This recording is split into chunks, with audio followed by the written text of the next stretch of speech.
I do this all the time. We're live, ladies and gentlemen. What's up? It's hilarious seeing the two of you guys together. When your son told me, when he told me he was your son, first of all, he instantly became my friend. And second of all, I was like, what is it like having John Witherspoon as a dad? That has got to be crazy. But mind you, I only told you because he was asking me, because I go to the clubs all the time, hanging out and whatnot, and just kicking it with friends. And he said, who's at the club nowadays?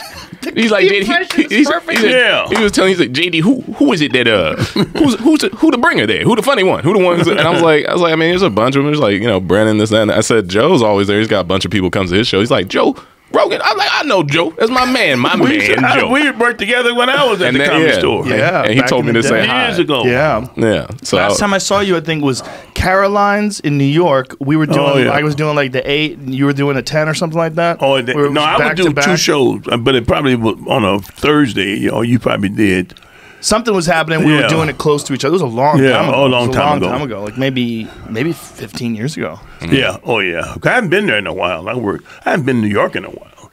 I stopped going to New York for about Caroline's a weird one. Have you done Caroline's? I haven't done Caroline's. It's like a touristy place. All tourists and foreigners. It feels like you're doing right in Times Square, right? Yeah. It doesn't feel like you're doing stand-up in New York. It feels weird. Yeah. Oh, yeah. It feels like what people want New York to be, but they're from somewhere else. Like a good percentage of them are. Guatemala.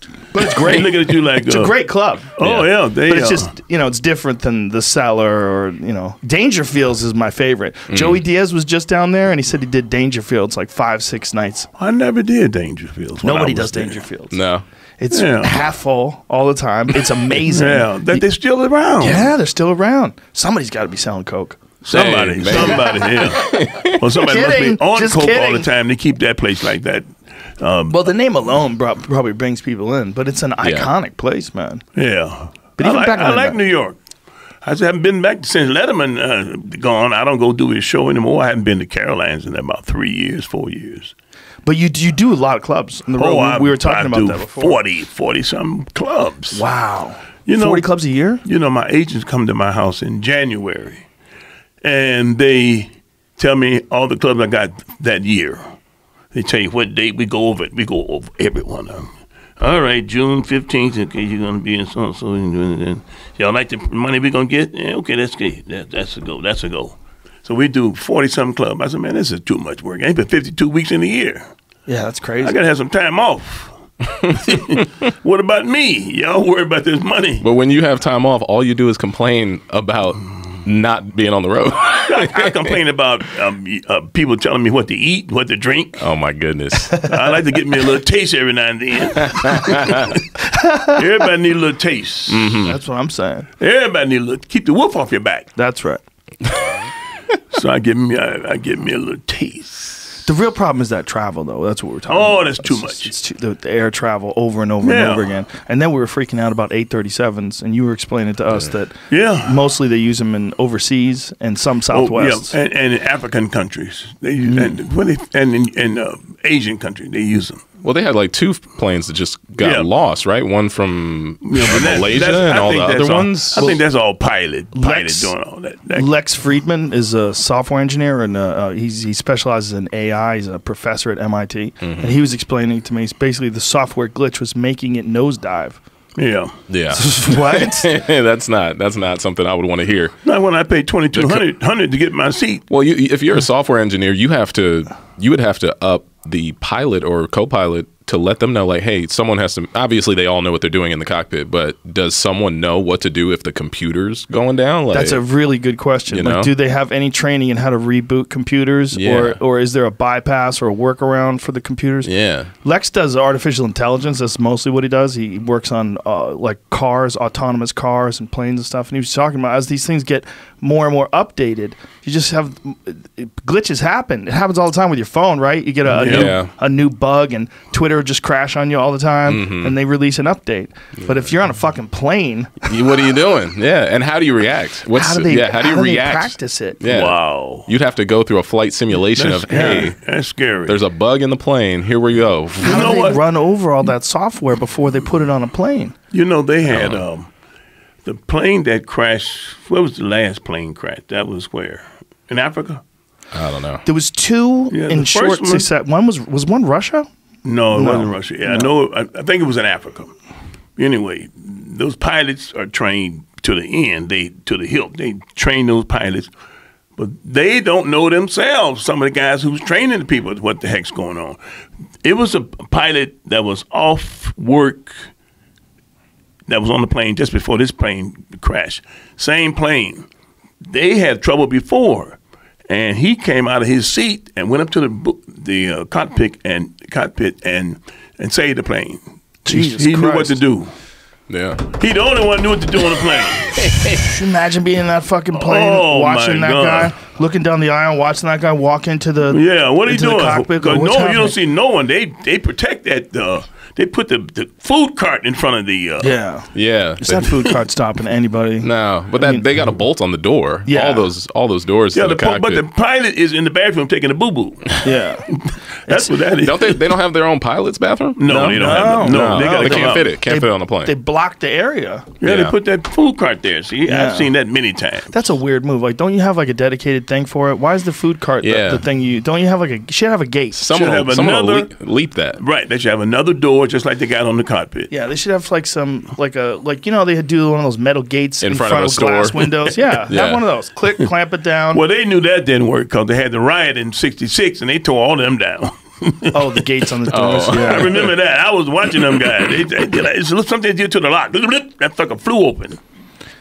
Yeah, what could you do Like to when you're stop looting. someone from bum rushing the cockpit? Like those Ain't nothing flight you can do. attendants are not going to stop it. No, hell no. Well, they should probably prepare planes with a flight attendant who has training like that in the future, like a female or a male who's No, just that's too much trouble. knows how to That's fuck too much people up. money. Too much money. too much money to do it. They're not going to do hire that. That's the airplane problem. security. The pilot is locked in the bathroom. The other pilot and the stewardess is locked in the booth where they fly the plane. So you ain't getting in there anyway, I guess, yeah. unless when the pilot come out the bathroom. I wonder how. Then he's not when he open the door. But they got the other guy. The stewardess got to come out. He got to go in. It's too complicated now. Then the people that's sitting down going to know what's happening. They're going to jump up. I know somebody better not try to. That's chaos on a plane if you start seeing all that you're talking about. Well, don't you think turbulence is chaos? I was on a plane once and two dudes almost got into a fight.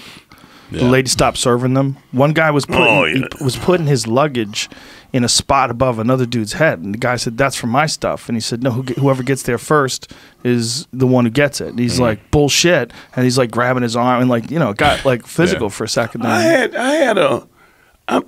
took my bag off to get some out of my bag. I'm on the plane first. Some guy walked past me. I said, "Okay, excuse me," and then I'm looking for my stuff. He gonna put it. I said, hey, bro, you see this bag here? That going up there. He said, "Well, you should have had it up there." So, I looked at this sucker. He said, "Sorry, sir," and got in his seat. Now he's sitting next to me too. Oh, For the rest of the flight? Whole flight. He ain't said nothing. I said, man, get the hell out of my way. Take that crap out of here. He thought I was a crazy man. Tough guy, huh? I wasn't tough. I just didn't know. The plane is full now. Yeah. One seat next to me open. He gonna put his stuff down. I'm getting my stuff, trying to find my earphones. This punk gonna put his stuff up there in front of you. Before you just come in, there's a place for you above my head. I'm in my bag. You don't think that's my bag? Yeah, because you were going through your bag to put the stuff up there. I'm doing like this, looking for my thing. Some people just look for an opportunity to be a dick. Yeah. And I think planes are the closest that people get to walking that emulates road rage. Yeah, the line. Yeah. It's the closest thing. Like when people get up and they get up too soon and then like they're pushing forward already and you're like, come on, man. Yeah. Let everybody get up in the line. Some people are like, nah, F don't that. push through. Yeah, I was at the gas station just now, and you know how they have the big oil tankers? They have to bring the gas to the gas station. They were blocking in where people needed to go to park, and the guy who was there was telling me that some lady was just there, and she was mad at him because he pulled in a few minutes after she parked to get gas in her car, and he was saying that she was like, "You're blocking me in." He's like, "Lady, I'm either going to block you in or I'm blocking the street. I can't block the full street with all the traffic." And then by the time she was ready to go, she finally was like nudging her way out of the gas station. And the guy was trying to help her. And she's like, "Don't help me. I don't need your help." All right. And she's like, and he said, "I'm sorry, it's going to be a minute." She's like, "I don't got a minute." And then I asked him, I was like, "What kind of car is she driving?" he was like, "A Range Rover, new Range Rover." I'm like, "Oh, she's got plenty of time. She's got a She'll be okay." too. So one guy put his seat back before the plane took off. You know, he get comfortable. He had the seat all the way back. And some guy, hey, buddy, hey, you cannot put your seat back before the plane get up in the air. He said, "What the fuck?" Got your knees on somebody's legs. I got the back of the chair on someone's knees. He said, "Buddy, I've been doing this for 20 and 30 years. He said, "I don't give a fuck what you've been doing. You cannot do it today." He said, they got into a spat. Oh, my God. Two passengers. That's why is one passenger playing cop? Yeah. That's just how it is. Seat cop. Seat cop. There's videos of that all the time though. I remember I saw one of them out here leaving or coming into or leaving Burbank, and it was like two guys who either the plane just landed or they were just about to take off. Got into a full fist fight over, mind you, it's a Southwest flight over a seat that didn't belong to anyone, you know, because over there at that airport, they're probably going from Burbank to Vegas. And then dude was like, "Hey man, I'm taking that seat." No, that's mine. And then next thing you know, it's a fight in between the aisle. It is crazy that they serve you booze on the plane. You can get drunk at the airport. You can get drunk. I mean, alcohol is a drug, and that drug is everywhere there's flying. Everywhere there's flying. It's 100% set up. But you can't bring any alcohol through security. No. We're using our security. We're going to use our alcohol. Yeah, it's hilarious. And they'll pour that stuff, brother. Then they all know me on the plane. So they give me a bottle to go. You think I'm Mr. Witherspoon, wrap it up in a towel, big fucking towel. Well, I'm gonna sneak out here with this big ass bottle and a towel. But I do it. I put it right in that book. I put it under that bag. I get it. You know, they don't want like liquid bombs or some shit. They don't want you bringing something on the plane. Right. I get it. I get it. That's true. I wish that wasn't something you ever had to think about. But if it happens once every few years, it's enough that you have to think about it. Think about it. And, you know, you can't have 3 ounces liquid in your bag. So I had a 3-ounce bottle of my expensive cologne, but I used half of it. So I ain't got no 3 ounce. I got 1.5 now. We got to take the whole thing. I said, "No, what you gonna take all of my cologne? That cologne cost me about $300. Sir, I'm taking $150 this cologne. Because they took my cologne. Did you spray it on yourself before getting on? One more pump for the road. I sprayed this on everybody else too. that was. But they serious about that. Yeah. Some dudes still rock cologne. I wear cologne. Heavy. Like it? I get it from Birdolph Goodman. I get this stuff. See, when I grew up, it was a lot of pimps around the neighborhood, and they wore the best cologne. Them dudes were sharp, or their hair be shiny, and they had that cologne on, and they hit themselves like this. So when I got old, that's what I would do. I get the cologne like this. You just start smacking yourself with it. Them pimps used to crack me up, boy. They would be so sharp. Yeah, shoes be so shiny, and they get that cologne. You smell me, talk to them. They say, "That boy smell good." I'm broke. I got about 3 cents in my pocket and holes on the bottom of my shoes. And then pimps be up there, "Yeah, little fella, yeah, you're going to be all right one day. Just hang out, keep doing what you're doing. Keep doing what you're doing." Oh, boy. You ever see Pimps Up, Hose Down? Yeah, oh yeah. Crazy. The docu. Yeah. I know what's his name. The real life. It's like, whoa, that's a weird life. It is some clowns. They like clowns. They who get together, and that's what they do. That's where they live. I used to be around 12th Street. You know, you weren't in Detroit. You were too young. No, it's not. 12th Street, Black Bottom. They call one place called Black Bottom. Hastings Street, all pimps and hoes. They had them big old hats on, and back then they didn't have high heel shoes on. You know them, what do you call them, platforms. Back then Detroit was booming, right? Oh yeah. Like, Detroit fell off quicker than any city in the Western world. Yeah. In terms of it was the richest city in the world during the height of the car motor city. Mm-hmm. Yeah, because the factories closed. Yeah. And when the factories closed, people had put their money into the house, the car, factory money. Yeah. They got that loan. See, because you got that, you've been in here 15 years, you got a good record, you got a good thing. They give you a car and give you and a home. But when that sucker fell, boy, them people, oh my God, what am I going to do? What am I going to do? What caused it? Do you know? I mean, obviously, factories move. Manufacturing moving to Mexico and other all that stuff, third world countries. All that stuff. People, a little bit of that. Everybody were for themselves. Yeah. General Motors, Ford, they were for themselves. But a lot of companies are still there. It's just the not like it used to be.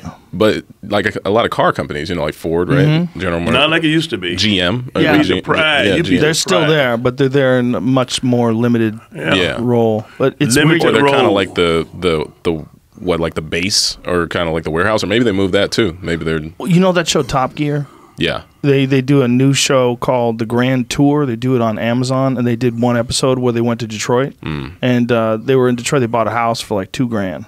Oh yeah, you get a whole house so you get for $2,000. 600 for 2,000.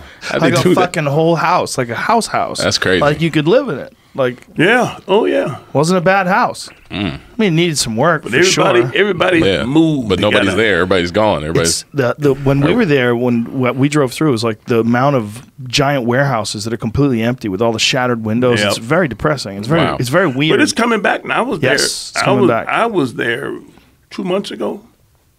My brother had died. I went to his funeral, and we drove around. I couldn't find my grandfather's house. They tore that shit down. Boy, they had somebody burned it down, some stuff like that. But it was just like any other city to me. It's coming back for sure. But it's also like, there's a lot of young businesses are starting up and craft businesses, and when there's enough people around.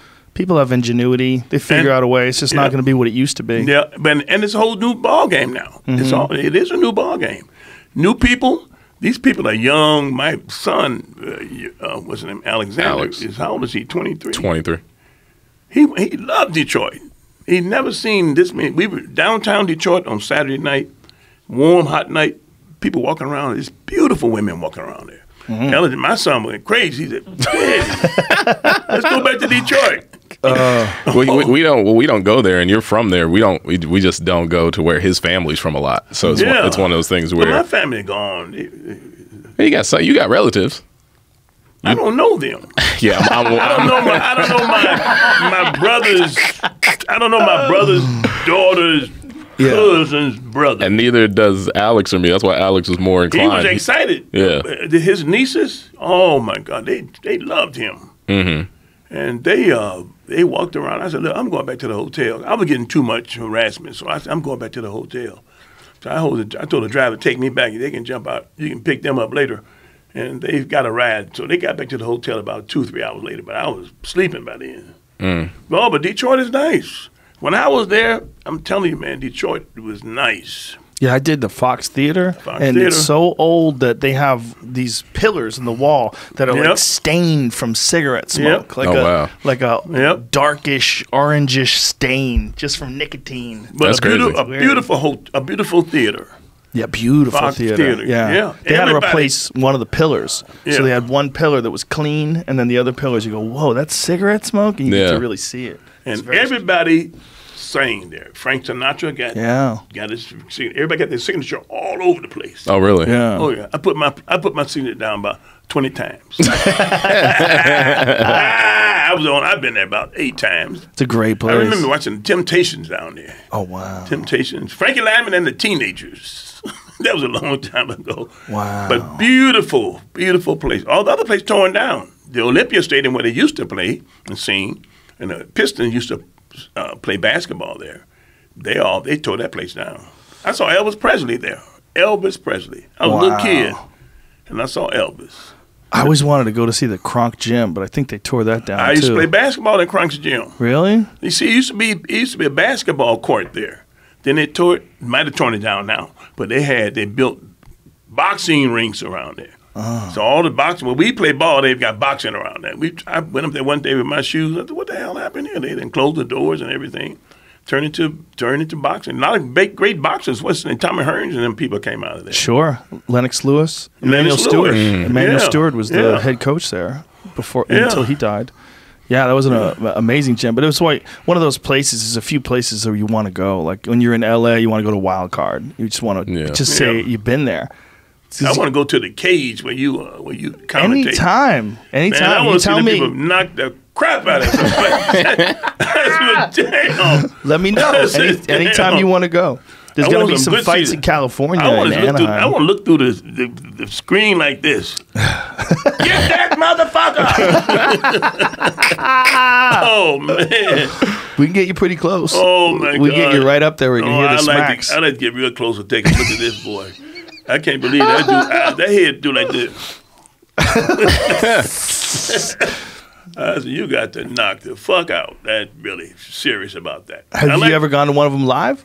No. No, never? Never. Oh, yeah. Let's hook that up. Yeah, that'd be funny. Just imagine you should film him. You should film him. I stay ready. I stay ready. I'll be like, so what are your feelings about the fight? You should almost set up a tripod in front of him. Oh my God. Just reacting. Man. Straight. I see it on like TV. Like a GoPro or something. Oh, right? yeah. A little GoPro aimed at you. And I love it when they do a little thing on their background. They do a little piece on the background. And I saw one. This guy was woofing. Oh, he talking about, well, whenever I whip your ass, I want your wife to come over and clean my house. I want her to come and cook me a meal. She cook anything I want her to cook me. This dude told me, this guy was Brazilian. The guy, the opponent, he said, "Oh man, come on, man, you don't have to be there. Let's play and let's fight, and you ain't got to talk about my wife and stuff. Man, you don't tell me what to do to Italian or something like that." Chael Sonnen is his name. Yes, the Brazilian is Anderson Silva. Oh yeah. He's old now. One guy's old. He's about 43. Probably Anderson's 40. Chael might be a little older than that. Yeah. Anderson's greatest middleweight of all time. Yeah. First round, this boy put his foot up. The foot did like this. Are you talking about the one where his ankle snapped? Are you talking about that one? Or are you talking about something? No, or are you talking he's about talking kicked about him? a different one. He's talking about kicking him in the head. It was a fight, but I ain't never seen a foot come up that quick, and the toes hitting the motherfucker. I said, I ain't never seen nothing like this. Oh, Anderson. And that boy did like that. Fell asleep. I think you're thinking of a different fight now. Oh, you're thinking of Vitor Belfort and Anderson Silva. He was woofing. Yeah. And he running his fight. That's the Vitor Belfort one. That's not the guy, though. That's the front kick to the face one. That's like a legendary kick. Ooh, the other one was Chael Sonnen. The Chael Sonnen one, he kicked him and then he dropped him and then he kneed him to the body and took him out with punches. Unbelievable. How talking to the mic there. Unbelievable how he can work that foot. How do you feel about your son's impression of you? It's really good. He doesn't think it sounds like him at all. He doesn't. It's give me something. Well, here I only know it because this is how he talks to me all the time. He'll always be like, JD, what you doing today? You got work. You gotta go sit back and talk to all them people. Yeah. I ain't never. He does all the noises. You know, like you'd be perfect for ASMR. We should just make that type of stuff. Yeah. Like him just breathing. I was in line at the airport coming from, I think I was in St. Louis or something like that. And so I'm behind this lady, anybody in line, but 2-3 people in front of her, and I'm behind her. So I backed up, making my little noise. But she was back. She was like an old Latino woman, Spanish woman. And she looked back, and she went back to looking forward. And then I said, well, I don't care, whatever. She said, you make a lot of noise. Wow. She said, you make a lot of noise, sir. I said, I don't remember making any noise. That's funny. You do. When you got in the car today, you got in the car and you... I gotta express myself. It's noises and questions. Those are it. Like the moment you get in the car, hey, JD, so how far we gotta go to get to Joe? We got how far? And then we're driving 30 miles an hour. He's like, I think you're going a little fast, don't you? Think you're a little quick on the freeway. I'm like, we're on the freeway. It's 60 miles. I'm going slow right now. What is that? But no, his voice is just like one of many I've come across because I do voiceover and all that stuff. So it's one of those things where I'm lucky enough to have that one in my back pocket because sometimes I'll throw it out there and people that be like, I don't know, a lot of people do a John Witherspoon impression. It's interesting. That's a we random get some one. practice on it. Yeah, man. It's got to be nice though seeing him get into show business, get into stand up. I guess so. You like it? Yeah, he's funny. Yeah, I don't. You know, I came from 11 kids. So hope you be successful. I'm gonna try my best to be successsul. He's too busy counting his coins to worry about my career. And God bless us. God bless us all. You're on your own good luck. But I mean, no, he's supportive, but he's one of those guys where. Because I didn't want to do entertainment at all when I was younger. I wanted to do art, and when I was drawing, I used to go to college, and then I didn't know how to turn art into a career. So one of my friends was like, "Why don't you try acting? You're always wasting time in class making us laugh." And I was like, "Oh, that's an interesting idea." So I started like doing commercial acting and whatnot. But I have friends who are comics. Like I don't usually bring up he's my dad. Like it's something that just randomly happens usually. Like and when that comes across, they're like, "Oh, that's crazy. So you got like a well of information in the sense of being a good comic and writing and this and that." And I'm like, not yeah. Like not that I don't, but it's just asking him questions about stuff like that is the funniest stuff because he's just very like he just said, it's very flat out and just kind of like, yeah, JD, be funny. Like, how much more can you tell a guy though? Really? Yeah, you just got to get your own. You know, we were talking about that last night. Yeah, people ask me, "Do you go to the clubs and look at your son and help him write?" Hell no. No, he doesn't. I've featured for him, and he doesn't watch my set. Like I just go up and I do my time, and I come into the green room and I'm like, "Hey, you ready to go?" And he's like, "Oh yeah, JD. They sound like they were laughing, so sound like you did all right." And I'm like, "Yeah, man. You know what is a father to do?" Do you ever give him any criticism or any pointers or anything? Huh? You ever give him any pointers? Any tips? Better be funny. That's the only one. I'm usually the one. I'm the one on the opposite spectrum, giving him tips about like how he can leverage like his notoriety in this day and age on the internet. That's my thing. Oh. So it's one of those things where like if I have a question about stand up, I'll ask, but he doesn't. Yeah, you should definitely have a very active social media. Yeah, like I help him run it. So I see. Good. Yeah. Who's on there all the time? Kevin Hart's always on there. Always. Here's the and thing. Linnell, she's always on there. Here's the thing. Literally creating his social media was just a fluke because one day, like 5 or 6 or 7 years ago, someone trended that he passed away. And because of that, we had to create social media for him. So when that happened, he's calling me. And I'm getting calls from random people who know him, and also my cousins. Like I got family calling me crying, like, "Is he okay? Is everything okay?" And he called me, and he's like, "JD, you got to help me. Something wrong on the internet. They think I'm gone." he's saying all my family's calling me, and I don't want to talk to him. So we created him a Twitter that day, and then through Twitter, I told him, I'm like, "Well, just tell people you're around." And we tweeted out like, "Hey y'all, this is the real John Witherspoon. Blah blah blah. Don't listen to those phonies making up them rumors," because it was worldwide trending or whatever. Wow. Like hashtag RIP Pops or something. And then off of that, his Twitter gained like 25K in like an hour. And then later on down the road, he got into Instagram kind of randomly, where he just he had an Instagram, didn't really post, and then I think one day you did just a random thing where he was random. Yeah, I talked to Megan and what's her name in he England? was making like a joke about like Bill Cosby, and whatnot. And he was like, I Bill, talked about can't that. mess around with that stuff, Bill, and whatever. But other social media platforms randomly found it, reposted it, and now he's like, he went from like 6K to like 120. Yeah, I got a lot of people following me. I just don't do anything. Yeah, he doesn't understand like how social media, is like the future.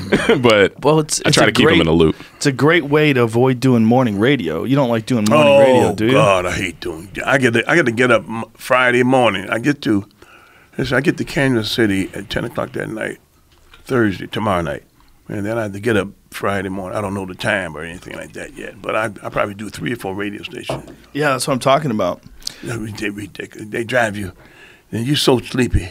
Yeah. And you drive back over here and over here. You want And something then to eat? you go take a nap later, and then you're still yeah. kind of wrecked when the first show rolls Then you around. got to do 2 shows. Yeah. Mm-hmm. So it's not fun, and I'm slowing down. But if you build up your social media, you can cut that part of it out. Really? And I'm Yeah. sure you have like relationships with some of those radio stations where you like them. Oh, yeah, like they you like want to me. come in and do it. I mean, that's cool Yeah. if you want to do it. But to have to Yeah. do it, is Have to do it. it's And you bad have for to- your sleep. It's just Oh, not. it's It's not good for your brain And either. you can I mean, post like a story or like on like Mm-hmm. IG, or you could post an Instagram video saying like, "Hey, I'm going to be here this weekend." Bill Bellamy You know. does that. Oh, all the- yeah. all Yeah, the time. Everybody does cut that. it in half, cut the yeah, time in half. yeah. You don't have to do that. Get up in the morning stuff. But they want to see me. Yeah. These radio DJs. Right. There's They radio want to see DJs. Pops. They want to Yeah. see Pops. Oh man, this is a legend coming in. I ain't no damn legend. I just needed some money. That's why I'm a comic. I go out and work all the time because I need money. Definitely explain that, because I did have a question when I first started doing stand up, and I was like, "Hey, Dad," from a motivational standpoint, I was like, "Hey, Dad, what got you into stand up? What is it that like motivated you to want to do it?" He looked at me and said, "Motivated me? I was broke." He's like, "I was broke, and someone told me I was funny, so I went to California and got on stage and just started making dollars." I was like, "So then, what are you doing here? You don't even like this?" He's like, "I mean, it's all right. I do my thing, I'm not a comic who just loves to make people laugh. What do you I'd rather love to do? What do you love count to do? that money. Count that paper. Oh my God! Let me tell you, sometime on the way home, see if I had a good week, because some of them clubs pay a lot of damn money. They pay over $30,000 for 6 weeks, 6 nights, 6 shows a weekend. And I don't count the money, but when I do one-nighters, they have to pay you half of the money up front and then give you money just before you go on stage. So sometimes I have $14,000, $15,000 in my pocket, brother. I be on that plane feeling that money. I give me a glass of wine. I give me a tall glass of that. These are his passions. These are his passion projects. And I'm having a good time. And look at it. And I begin to count. I call the Bank of America to check out my account 4 o'clock in the morning. I punch in my thing, punch in this, and say, your balance is. I say, That's so ridiculous. We got to get you. We got to get you the app. We got to just get you the Bank of America app. You save the phone call. I don't mind. I'd rather go through the motion. Hit your. You like to hear it tell you. Please give you. us the last 4 numbers of your Social Security number. and they say, your balance is. I said, oh, this is so wonderful. I was broke when I was coming up, man. 11 Where'd you kids, start? Huh? Where'd you start doing stand up? Back in Detroit. In Detroit? Yeah, I was. My brother used to go to acting class on Thursday, he and his wife. So I said, boy, that's pretty cool. I should try to be an actor. So I got in the Yellow Pages. They had them Yellow Pages. They don't have them now, though. Everybody got to go through their phone and get the number. But they had the Yellow Pages. I went to the Yellow Pages and went to an acting class, private acting lessons, and I called the guy. He said $25 an hour. Come on over. We can get started. So this teacher at John Binkelman's acting classes put in a comedy show once a year. And he said, I want you to be on the show. I said, I don't know nothing about no comedy. He said, well, this is very lucrative business. You can make a lot of money. I said, really? I went in there and stole the show. Wow. I said, wait a minute.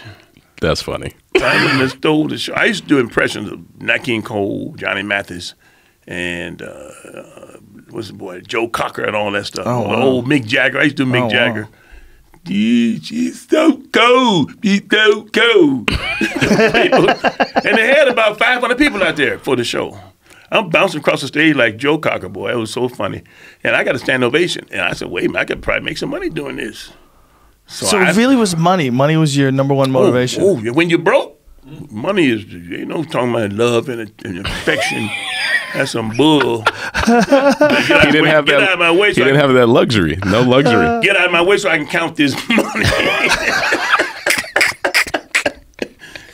Where did you start out in L.A.? What clubs did you start out here? Oh, I drove from Detroit to L.A. I moved to New York. 1971. I was about 30 years old, 29, 30. And I went to New York to be a fashion model. I was a fashion model in Detroit. Really? Fashion, commercials. I worked at Cadillac Motor Car.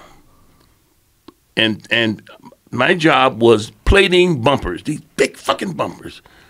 And so the bumpers, I would need the money, so I'm picking this up because, you know, you're using adrenaline and you're losing endorphins and everything else you got in your body to kick in. Put this big bump on this fucking line so it'll keep going and get into the plating pit. So I have now the bumper go down, and I had about 3 minutes. I look at this magazine. I saw a guy standing next to a car. I said, I look better than that dude. Damn. I went to the yellow pages again. And got me called the acting lady, called the modeling schools. They said, oh, sure, come on in. They gave me a job that weekend. I thought I was hot. I went to New York. Them dudes looked 10 times better than me. They tall. I said, you a model? They said, you a model? I'm a midget model. So I couldn't do that. So I got the hell out of there. I went back went to New York. I stayed in New York 3 years, back to L.A., I went back to Detroit, got a car and drove to L.A. by myself. And when you went to L.A., you went to do stand-up? Yeah, I went to do acting and stand-up? I cut that modeling out, but that shit didn't work. Where did you start out doing stand-up here? At the Comedy Store. The store? Yeah, I was the first one. I was there with Mitzi. Wow. I was there with Mitzi first started. Really? Sammy had the place. Sammy and Mitzi breaking up.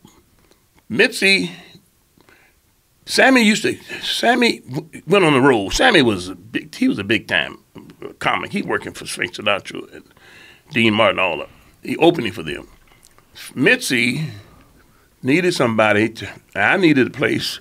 So I got a job. Mitzi gave me a job as the MC. Dave Letterman was the MC the first show. I MC the second show. He didn't have no money then either. He had a wife. He had a red truck and a dog named Bob. That's the only thing he came to L.A. with. And I just had this blue Mustang I bought for about $150 to drive to L.A. And $150 car drove all the way to L.A. Wow. You know, I was determined to get out there and get me some of that money. that car leaked all the transmission fluid. I had to get out every 200 miles to fill the car back up with oil and transmission fluid. Every 200 miles? Every 200 miles. I'd be out there at night, man. You hear, you hear that shit. And the only light you see is the headlights on the car. I got out there, boy, got my stick. I had a stick with me and had a little funnel, put that oil in that car. Looking around, you know, I'll be doing like this. And got to California. No, I actually went to Las Vegas first, and I fucked up. You got stuck. I got stuck in Las Vegas. Yeah, he told me about that. What happened? I blew his money. I had a guy tell me. Try to keep this thing in front of you. Can you grab that? Oh, here. Yeah, man. Please sit in front of the mic. I had a guy tell me, my friend, he rich boy, he said, look, just go to Las Vegas first, see what the comics are doing. And then you go to L.A., then you know what they're doing in Las Vegas. That's the comics they work in Las Vegas all the time. I went there, them old-ass Jewish joke they playing, they tell it, but Gabe Kaplan, that's old funny, big-head motherfucker ain't funny. He's a good actor. But he was, I waste all my time. He told me stay there half an hour. I mean, half of 30 days to stay there. So I paid up my rent for 30 days. And I went that night, got my Navy suit on and sharp as I can be, boy. Got modeling clothes, you know, I'm standing around, you know, hair, a big old afro. Man, I lost every dime I had at that fucking Horseshoe Casino. I went back home crying. So now I don't know what the hell I'm going to do. Here I've drove 2.5 days across the country. And so I call people in Detroit to try to get some money. But, you know, when you call, you a long ways away, everybody got no money. People don't answer the phone. They say, oh, no, I ain't got no money. Click. So I got some borrowed money from some of my friends and had to stay there for 6 months until I got enough money to go to L.A. Well, you said that, didn't you tell me that you did one of the lotto machines and it hit with like $3,000 or something? I had $150 left. I saw Diana Ross. See, what I would do, I would go at night and during the week, I mean, you can go to the front of the casinos and the guy in the front there, he say, I'm a comic, I just want to sit in the back here and watch the comic and I'm gone. They let you do that. You should sit there. Nobody's sitting there. It's got 2,000 seats in those places, something like that. So I had $1.50 left. I saw Diana Ross. She had a great show. So on the way out, I'm going to play this fucking money. I just be broke. My check is coming from the unemployment. It'll be here in another day or two. I can go without food for a day. Jesus. My stomach said, you better put something down here, nigga.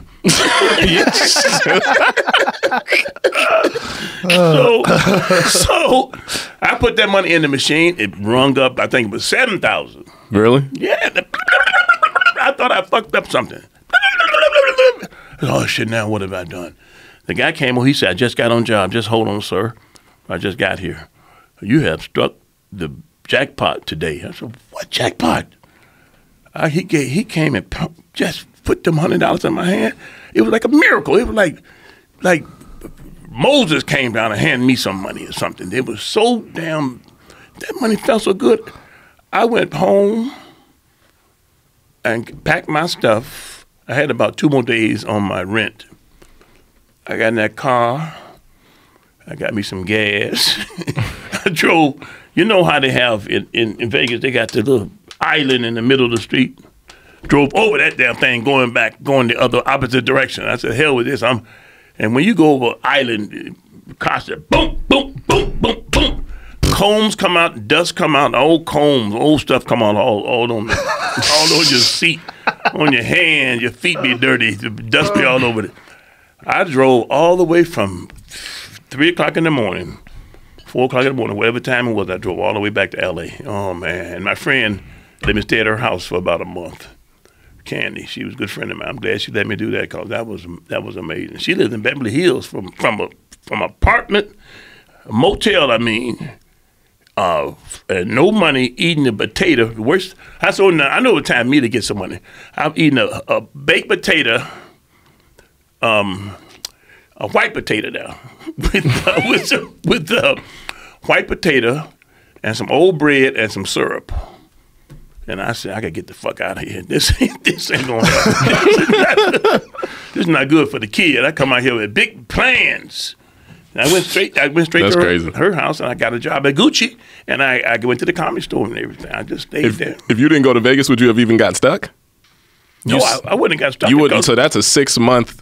That's a 6 month waiting game that you had to play because you lost your money on accident. The worst. Or I on was purpose. Counting airplanes coming in and taking off because you can see them from my door. You see the planes come into Le Caron, I think the name of the hotel would be the plane terminal. They come in, you see them take off. That's all I did all day long. Plane coming in. That's wild. Plane taking off. Plane coming in, plane taking off. And you just stuck there. Stuck in Las Vegas. I learned. So I deserve my money. So people tell me, you love money? Yes, I deserve every dime. Because I went through the shits. Oh, my God. And that car lasted another 4 or 5 years. Really? 65 Mustang. That's a great car. It is a great car. Regular gas. I got me some new tires. Like I told you, I got me some new tires, a case of oil, and a case of transmission.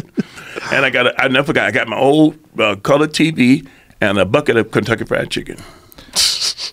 Back then, when you were trying to get up in the store, how did the auditions go? What did they do? No, you had to go through the potluck. You had to go through that. Yeah, oh yeah. Same. Open mic. Yeah, Same as thing. Today. But there wasn't that many comics. They had to close at about 11 o'clock because there's no comics that go on anymore. How many comics were there? Oh, it must have been about 10, 15. Really? And what year is this? Huh? What year is this?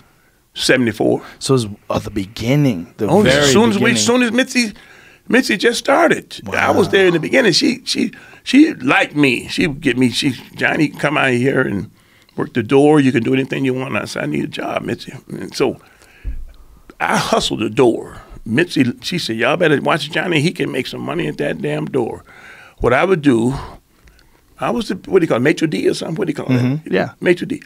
So I would put reserved signs in the front seats up there. Reserved for the owner's grandmother. Reserved for the mother's Mitzi's father. And so now the main room and the other room be crowded, packed. People, I said, we sold out, sir. He said, what are the tables up there for? I said, that's the owner's grandmother be here soon. He said, well, $500, put me in that seat. I said, right now. So I would make $200-300 a night, sometimes 500,000, just at the door. Mitzi, then she had me go MC and all that stuff. Well, you said 500,000. You meant $500. 1,000. Oh no, it wasn't that kind of money. Okay, That's that picture's her. That's Mitzi. I know. I recognize that picture. Yeah. That's when she was younger, though. Yeah, there's a photo that was from the Comedy Store that was sitting around the back room, and Taylor Boss. That's he painted it. Yeah, that's when that's when I knew her, when she was like that. She's that's the picture. There she is right there. Yeah, that's the picture he used. She was a smart lady. Sure was. Let me tell you something, brother. She was a whip. She had her ways. Yeah, she was definitely eccentric, but she's one of the most important people ever in comedy. And people don't realize that. Yeah. A lot of people don't realize it. Mitzi was the shits. She and that little Paulie with his crazy head running around that little baby. I know them all. I know Pimpin' on Paulie since he was a baby. I know them all. Mitzi had me, Johnny, you got to come back. We don't have nobody to work the door. I get up and go over there. So I'm at the door. I got 8 o'clock show, 8 o'clock, so I'm emceeing and working the door and everything and hosting the room and all that. So I'm up there on stage. You've got a little rope you put across the door and close the curtain. And, people come up in the original room, they come up the steps there. You know the original room? Mm-hmm, yeah. Sure. So she's in the booth taking money, taking money and selling tickets. She and I the only one there working. And the bar is in the back. So Mitzi, I'm on stage, now I've got 10 people in the room, so she said, just go ahead and give me the cover and you go ahead and put the rope back. So now I'm up there I got 15 minutes. She said about 3 minutes, 4 minutes into my act, Johnny, there are people that line.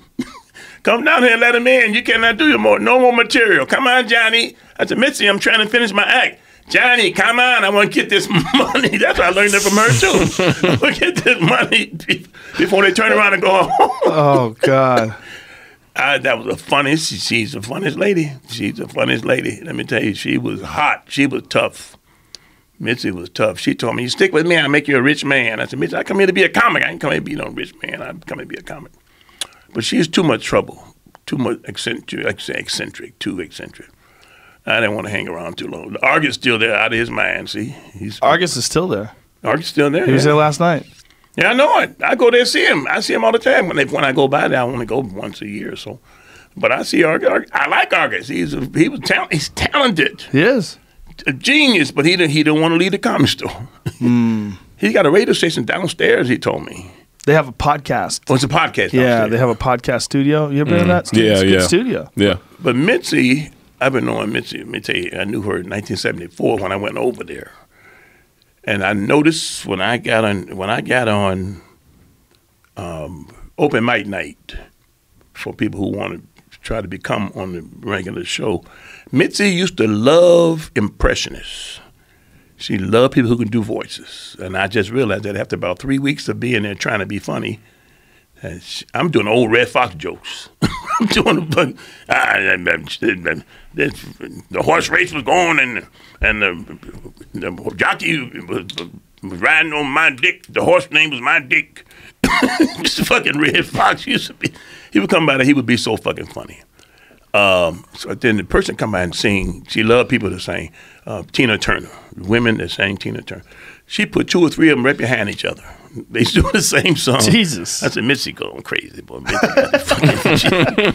do you think she did that? Why would she put them on? She loved impressionists. But she put them on back to back? The women, because you know the women, all of them got the same impressions. But she put 2 or 3 of them on the same show. Wow. Same impressions. So I went up there, I started doing impressions because I did them in Detroit on the show there with Nat King Cole and them. She said, oh, Johnny, this is so wonderful. I want you to work Friday night.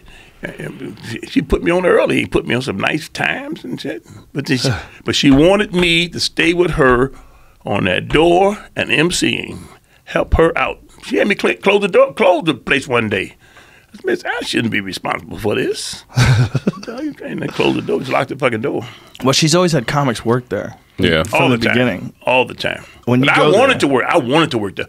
Most of them comics living in her house up there on the hill. Crest Hill. Yeah, yeah, they lived on the hill there. She bought all the property around there. Mm-hmm. Yeah, Mitzi owned so much. She owned so much money when she died. Oh my God, the house up on this house. The house that the house she had up on the hill there, Crest Hill. Yeah, that's what the name of the house. Yeah, street. That was the one where a lot of comics lived in it. Right? No. The comics lived behind the comedy store up the hill. She got about 3 or 4 of those. Yeah. She owned about 3 or 4. I went over there. She would have a party over there. The fucking party was fabulous. Overlooking California. And these dudes got the house all dirty. They see where they try to make the bed and the covers thrown on top of the bed. Just thrown, nothing tucked in, nothing. But Mitzi owned all that back up in there. Yeah. I almost bought that Crest Hill house. Yeah, it was for sale back in the day. I went to look at it, but I had a dog, and I was pretty sure he was going to get out of that backyard. I had a crazy dog. I was like, "This is not a good yard." It's the one right behind the store, right? Yeah. I think does Paulie have it? I think Paulie's got the one that's up and to the right. Oh, okay. He's got one that's like at the top of the driveway. He owns it, I think. Yeah. I saw him the other night at the store in the parking lot, and he was telling me like how you used to watch him. Oh my God, I do this little sucker. I didn't watch his ass. I watched him run to the wall and stuff. But he had Kinnison babysitting him, man. Kinnison used to babysit him too. That's crazy. Oh my God. Yeah. Can you imagine leaving your fucking child with Kinnison? Yeah. Oh yeah. Kinnison was. I told David Letterman, he said, Spoon, anybody new at the comedy store that's real funny? I said, man, you got to see this crazy dude named Sam Kinison. And so he said, well, have him send me the tape or something, or give us a call on the show. I said, Dave, you're going to love him. Man, Sam went on that show, and Dave just fell on the floor. Sam was so funny. And Sam, I said, Sam, David Letterman want to see you on his show. He said, oh, really? It's the first time he ever got on TV. Wow. And he was he always been my friend. Sam Kinison always was my friend. So I used to work. Mitzi, after a while, she would get these young cats, like David Letterman, to be the MC of the first show.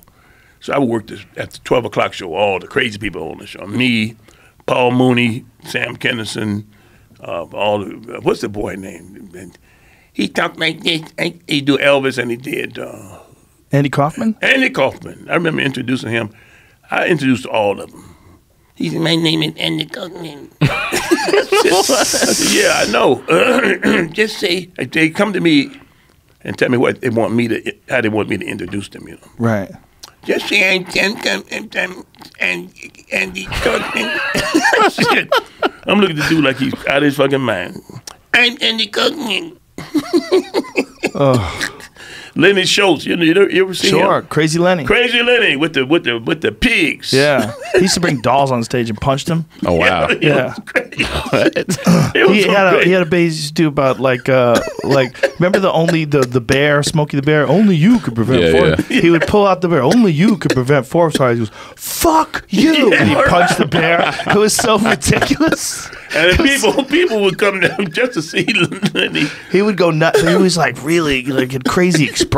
Yeah. He was just an unbelievably funny guy, like a naturally funny guy. Yeah. He was an East Coast legend. Oh, word? Yeah, he's one of those guys. Then he got, I think his lady broke up or something, and they got a divorce, so she moved out or something. Oh my God! Then it was crazy then, boy. He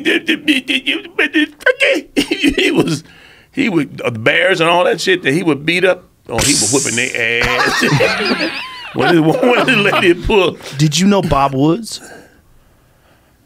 Bob Woods is another legend, another like East Coast legend. He's East Coast? big giant guy. He was like a Long Island legend. So he didn't play Comedy Store that much. I don't think he ever made it out here. Oh, he didn't make it out. Okay. I don't know. There's a few of them. If he did, what time, JD? he didn't what time stay. you gotta go?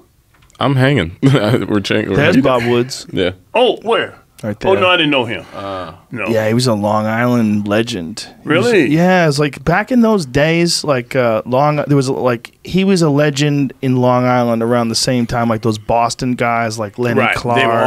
They were all big time in Boston back then. Was a weird place. I knew all the Boston guys. They were tough. They don't have a club there anymore. Well, they have Laugh Boston. They do local headliners. They have Nick's Comedy Stop. Yeah. You know, Laugh Boston does guys that tour there, go there too. But I mean, Right. they still have some like good local talent. And then they do like the Wilbur. But it used to be there was like 10 fucking clubs. You don't like the Wilbur? The seats too fucking close. People Really? That's what I like. Oh, but they got Just people jammed into each other. come in late. They come in late and they trying to get to the front when they got to see that. They take 30 minutes. I said, bring your ass on up here. Shit, jump over somebody. Jump over the divider. Yeah, come on. I filmed my last special at the Wilbur. At the Wilbur? Yeah, I loved it. I like the club in Chicopee. Oh, that place way out there. Yeah. About an hour and a half. You got to drive an hour and a half. And the club at the what is the mall right there? They call it the other club used to be. What is the name of that club? In Andover? Is that what you're thinking of? No, it's right there at the mall. You know, where all the stores and things. Oh, Faneuil Hall? Faneuil Hall. Yeah, the Comedy Connection Faneuil Hall. That's gone. Yeah, that's gone. It's been gone. That was amazing. That was a good club. Yeah. They want to hold about 400 or 500. It was a big place. Yeah. And you do a show there and then drive all the way to Chicopee, an hour and a half. Then an hour and a half back and do another show on Friday. Oh, man. I said, I can't do this. And then you go out to Chicopee. It's a Chinese Hawaiian restaurant. Yeah. And they try to give you enough to last a whole month. What? You eat.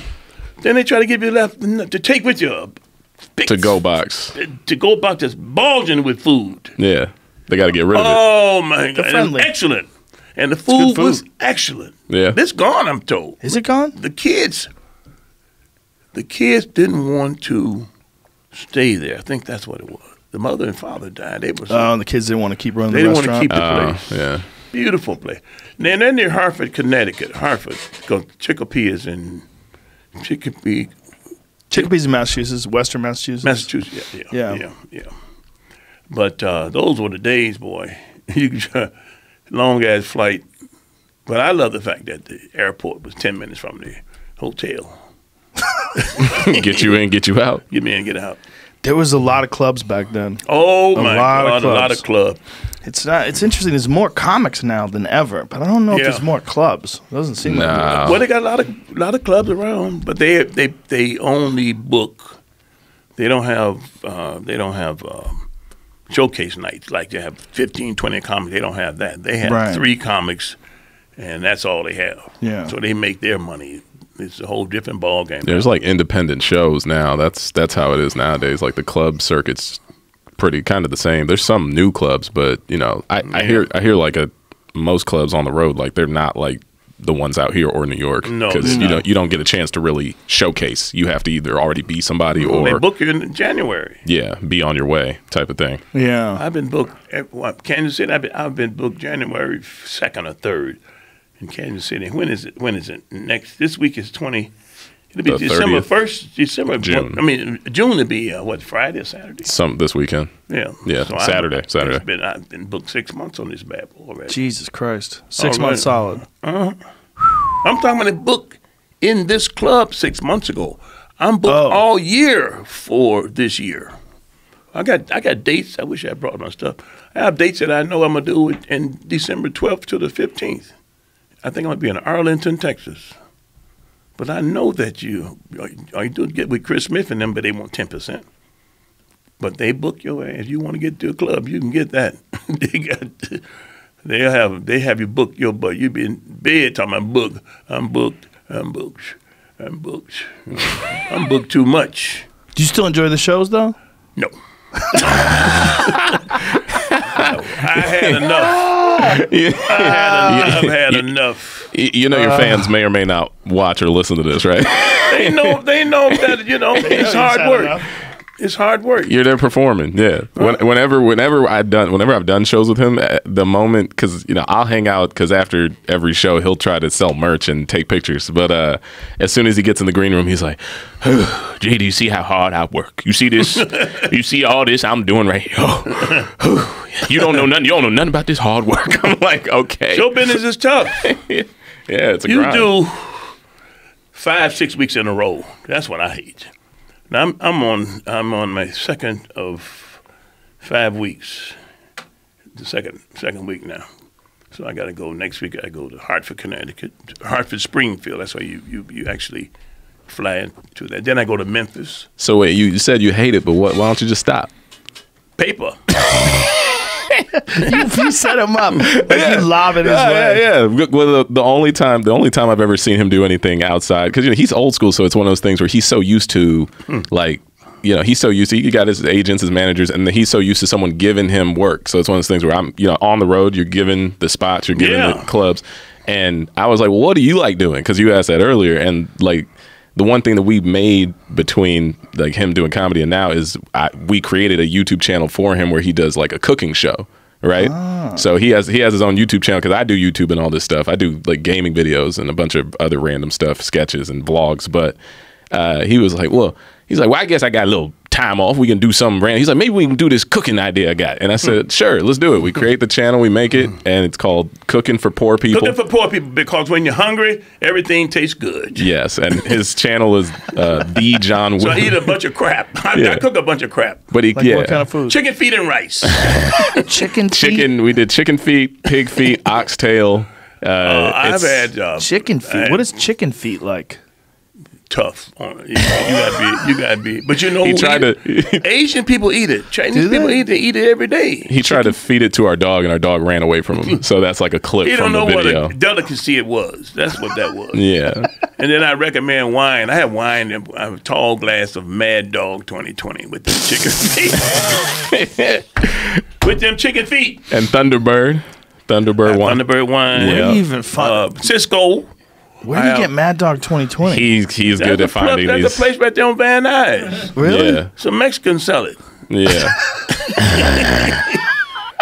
And they hanging out in the, just like an old school, they get hanging out in the front with their bottle. They bring it down here and hide it behind the crate, and then they bring it up and hit that thing.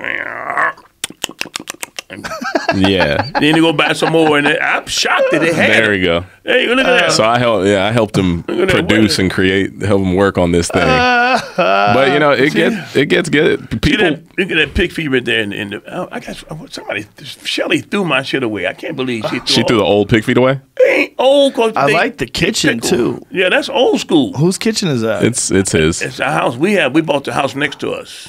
Oh, nice. So I got the house next to me, and I tore the whole fence down. Guest house kitchen. And I got all that old kitchen. So I said, I'm going to leave that. I'm going to leave that kitchen. That's a perfect kitchen for like a show on cooking. Yeah. Because it's tight and old school. It reminds you of like growing up. Yeah. And it works well. We produce. I don't know. I think we made maybe 12, 15 of these things, but people watch them. It's just one of those things where he works on the road. So whenever free time comes around, we used to sit back and knock them out and try to shoot them, and I would edit them and whatnot. But now I'm busy, so he has an editor. So I got my man. What's his name? But I try to help him market it when it's like finished. I'm like, all right, post it on the social platforms, get it out there and whatnot. And what about a comedy special? I've done that. If you think about Showtime. You think about doing one now? I did one. I paid for it myself, but how long ago? My stomach too big. I looked at that damn stomach of mine. I said, oh man, what the fuck? I spent $10,000 with a $15,000 stomach. That's horrible. How long ago was this that you filmed it? Oh, I did it though. I must have been about 4 years ago, 4 or 5 years ago. Did you release it? No, I got it in my Oh, you're talking about that one. I thought you were talking about the one that's already done and out there. No, that's called You Gotta Coordinate. Yeah, that one was from Showtime. So you made one, you didn't release it because you didn't like your stomach? I ain't like my stomach. But you didn't get, but you also didn't get anybody to finish like editing it, right? That was the guys. Did they finish it? It's all finished. It's finished. I didn't know that. What's the name? What's your friend name that does the animation and stuff? Gabe. Gabe did the album. He did the artwork. The artwork on it. Oh, that's random. I didn't know you finished. I thought you always shelved that because you watched it and you didn't like the way it came out, and then you never finished editing and post. I didn't like the way my stomach came out. You better take that right now. Take that right now and sell that bad boy. I gotta look at it. I hate to see myself. My stomach big. Why don't you get somebody else to look at it? I'm gonna do that. Just plug your ears. Just walk away from it. Why don't you cut that wine and bring that stomach down and you do your thing? Need a little taste. No, it never makes any sense. Never makes any sense. I hate Joe should have some wine here for me right now. I'll get some if you like some. Don't get Joe. Don't get him any. We have wine in the back.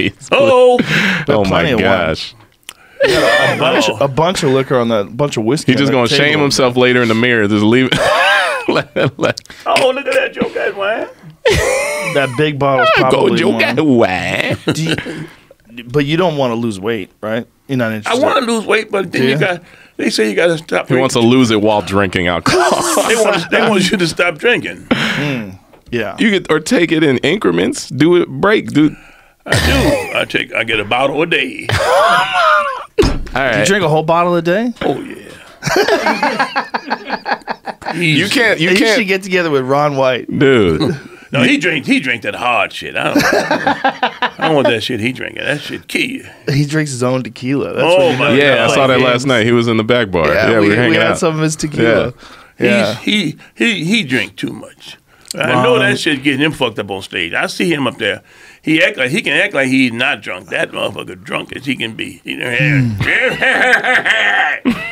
Ron White goes hard. He goes very hard. He goes hard. He goes hard every fucking night of the week too. Yeah, that's tough.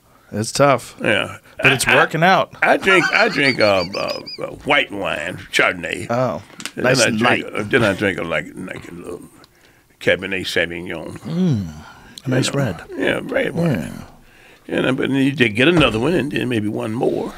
And then you get the bottle and put it up to your mouth and drink your swig and then put it away and go to bed. That ain't nothing bad. Till the next day. till the next bottle. Out of till all I the got to things get you pee, I drink, get me another swig. There's some evidence that wine's good for you. A little bit of wine. A little bit of wine's not bad for you. A little bit. Two glasses of wine a day for longevity and health. Yeah, there you go. How much wine's in the glass and how big's the glass? Glass. I said, well, what about 10? If you're so good, what about 10 glasses? That's even better. Man. You get you ready to go to work. You got to go back. I'm in no rush. I'd say something if I had somewhere to be. I don't want you rushing down that freeway. No. He's being a dad. Good for you. You stepping up to. I'm being a dad too. I got money at home. I got to count. What? It always comes full circle. No, I host a show. Was he always like this? Always. Oh no, I got friends who ask me. So your dad that's who he is, or is that a character? I'm like, oh no. He got on for being himself. Yeah, he's one of the lucky. Professionally himself. Yeah, I told him that jokingly back in the day. I was like, you lucky, right? He's like, what you mean? You're where you are because you are who you are. You don't have to fake it. You just go. You're supposed to. When you're acting, you should be yourself. Yeah, you're funny enough. You definitely be yourself. You gotta be yourself. Yeah. I'm on the cartoon. What is the Boondocks? Mm-hmm. I didn't change my voice for the Boondocks. No, I did that, and they coming back. But Boondocks are coming back. That's a great show. It's one of the best cartoons I've ever been. I met the dude who created it. He was friends with my friend Todd. Yeah, Aaron Magruder. Mm-hmm. Yeah, we've been over. Smart dude. Yeah, very creative, very smart. He did Black Jesus also. He wrote that too. Yep. Black Jesus. Yeah, that's another one that you're on. That he fell into. That's the funny part, because remember what the thing is. I went in for that show to play one of the leads or whatever.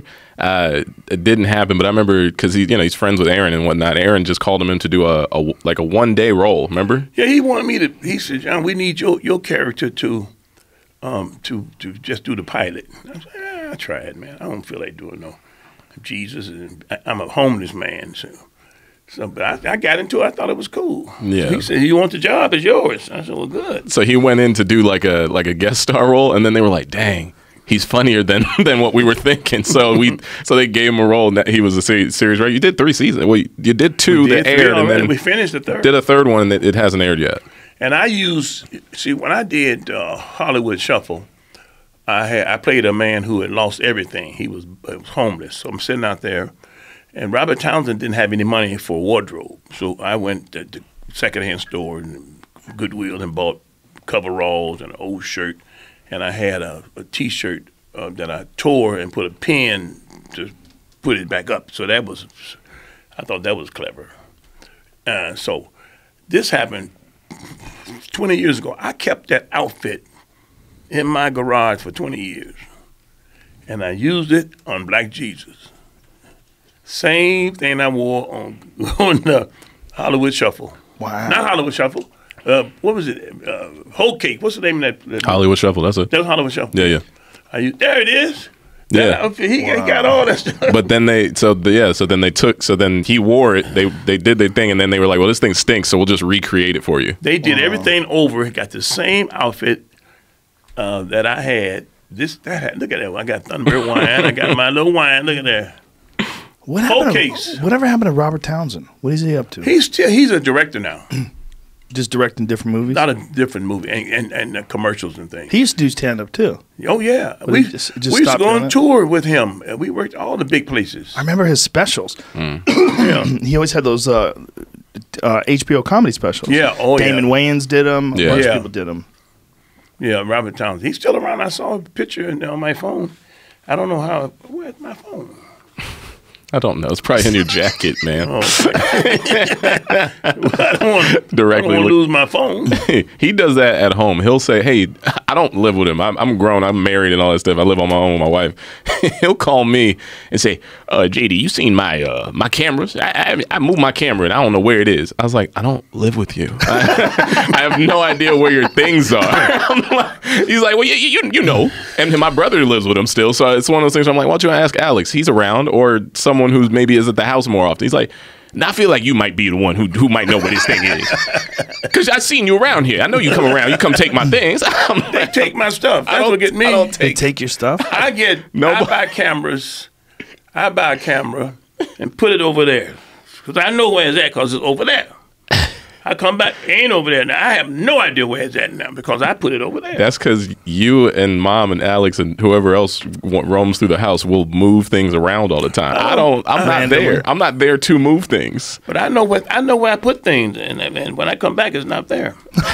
But the thing is, why do you call me when I'm never there?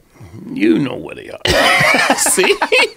Doesn't make any sense. You and your mama know where they are. Mom will take his stuff. Mom will go shoot her stuff because she like produces, does her little independent movie. So when she grabs your cameras, that's where they move to. Did you feel pressure doing stand up because this is your dad? No, actually, I didn't want to do it. Never. Really? Because I got into acting and I thought that was far enough. I was like, oh, my dad already does that. I don't want to jump into the rest of that stuff. And acting was just kind of like on a whim. And then stand up was like a dare. A friend of mine was like, we should, because back in the day, not too long ago, maybe early 2011 or 12. It's not back in the day, but me and my boys were hanging out one night in our 20s, and we just went. We had come from a club, and we drove past the Laugh Factory.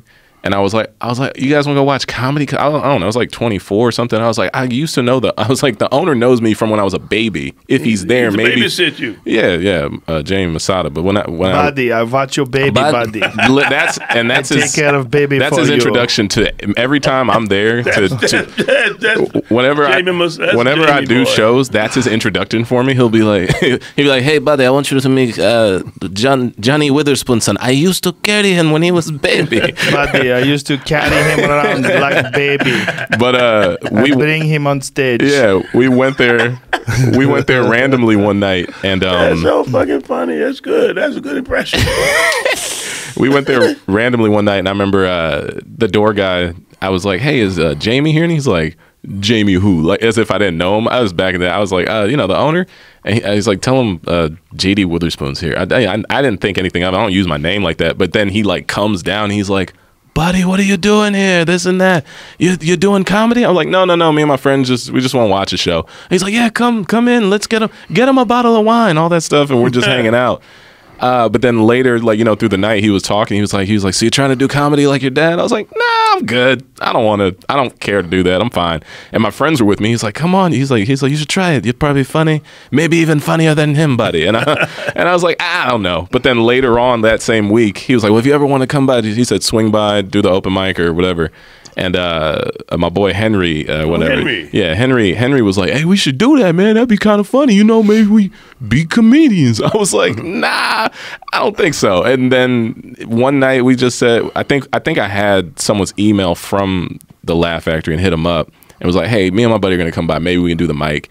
And then they were like, yeah, sure, we'll throw you up, this and that. And my buddy Henry, he's the one who pressured me into it. We practiced our jokes on camera at home to see how that would look. It was the weirdest thing. It was so weird. Because I was like getting into like creating content, and I was going to film school, and I was making like my YouTube videos. I was doing like sketch comedy on YouTube, and then we shot like a little thing. We watched it back. I was like, I guess, and then we went to the mic that night and. I did it. I was at the back end of the lineup, so I actually had a decent crowd. It was like, because, you know, it starts off, there's nobody there, it's just comics. And then by the time it was my turn, it was like close to the 8 o'clock show. So it was like 35, 40 people. I had 3 jokes for my 3-minute set, clean. And I did it, and they did all right. People laughed, and I was like, oh, okay, that's cool. Random, you know? And I didn't think much of it. Henry bombed. I know he was upset. Yeah, no, but it was just one of those things where after that, Go ahead. Which way is it? Right up there past the werewolf. Where's the camera at? No, the camera's up here. The camera's over there. You could, if you got to go piss, say it to the camera. He just said it. He just said it. Oh man, but yeah, no. So I got an old bladder. Dude, your dad is a trip. Well, he's so funny. I got a bit about how when you just get old, you just don't care. You just don't care about what you say. He doesn't give a fuck. No, not at all. But also, like, that's part of who he is. Like, his part of his business is not giving a fuck. Yeah, pretty much. Yeah. How funny is he though, man? He's the funniest dude I personally know. That's how I categorize it. You know. I would think that, like, if that was my dad, I would feel a lot of pressure. I think it's pressure if I from the beginning always want to do stand up, you know, kind of like a Michael Jordan thing. I never it was all a majority of the stuff I do now is very like just happenstance. It's like, oh, I just fell into this and I'm all right at it, so I'll just keep doing it. Why not? You know, when it comes to things like YouTube and like, I know you do unboxing videos and game related videos. Yeah. And you can kind of do that now. If you're an interesting person, you don't really need much. No, definitely not with the internet. Like no, your dad, if he came along today, if he just didn't exist and all of a sudden he exists, didn't have this giant body of work, and you just put a camera on your dad, like, this is my dad. Your dad could be fucking famous today. Blow up. Yeah. If he was like a guy that works at the post office, just a regular guy, film this guy at the post office, and you were telling your friends, like, my dad is the funniest fucking guy alive, and then you put a camera on him, he would blow up. Yeah. It's interesting and whatnot. I never really think of it because people always ask me when I was growing up, they'd be like, how is it that your dad, how do you feel? I used to get that all the time. Like, kids would be like, your dad's whoever, blah, blah, blah, famous, this and that, Friday, the Wayans brothers. And I'm just like, yeah, but, you know, to me, he's just my dad. Like, he's just a goofball. It's normal. Like, to you guys, I get it. To you guys, you see somebody who's an entertainer and whatnot. I'm like, he's always like that. Dude, how funny is it? He shelved his special because he didn't like his stomach. Oh, he does funnier stuff. He does weirder stuff. You gotta find that special and get it out. Oh, I mean, we could post it. It's definitely, or he could sell it. And nowadays, he could hit up. I'm sure his people could hit up Netflix. Like, we have a body of work. People would watch it. That's the thing. Yeah, could you talk him into doing a new special? Got to get that stomach down. Gotta talk. I'll have to talk him into coming back here and hitting the gym. Does he exercise? He does, but the main thing is the consumption. I tell you know, it's all right. Let's cut back on drinking and then continue exercising. You'll see the change. I try to tell him, do a drink every other day. It doesn't sound like he's interested in that. No, it doesn't, does it? It sounds like he's 100% interested in drinking, or just enjoy. He's 100% enjoying that money and drinking my wine. Yeah, he's having a good time. He's back. Yeah, man. But he's living his life, enjoying it. Yeah, but that's how I got into comedy, and then I just kept doing it. And my friend was like, "Yeah, no, I'm good." How many years are you doing it now?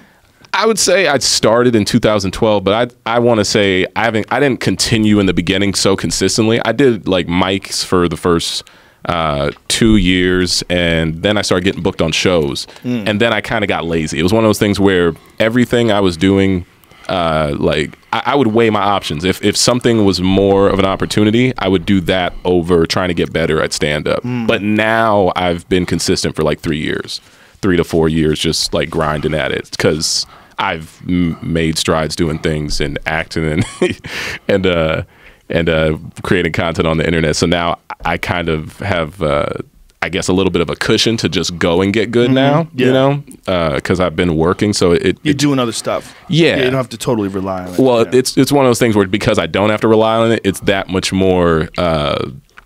It's that much more of something I want to approach. I'm like, oh, well, now I can like have fun. I don't feel pressured, not with anything about that, but more like I don't feel pressured to get booked, get on a get a special, this and that. Get that money. I just feel like, oh, I can just take time and get good now. Thumbs up. Get that money. Yeah. You were around when Pryor was in his heyday. Oh yeah. That must have been something. Oh yeah. We So you were just kind of, that was in '74 when you were just getting there. Pryor, he was in the peak. He was already he was in the peak, right? Big time. Oh yeah, he was big time. And what was that like? He would. You know, when I was around the Comedy Store, I was basically the host of the Comedy Store. When I MC'd, you know, and I go to the door. If they have a problem, I go to the door and settle the problem and all this stuff. Just Mitzi one. She knew I'd do all this stuff in it, and wasn't no fighting and I'm just being polite and stuff. And Richard would come in. I look at the back, and Richard Pryor's in the back. I said, what the hell you doing here, Richard? How you doing?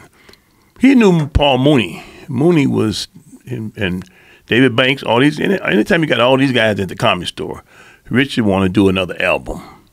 So what happened is, Richard, first time I saw Richard in the back, I said, Richard, how you doing?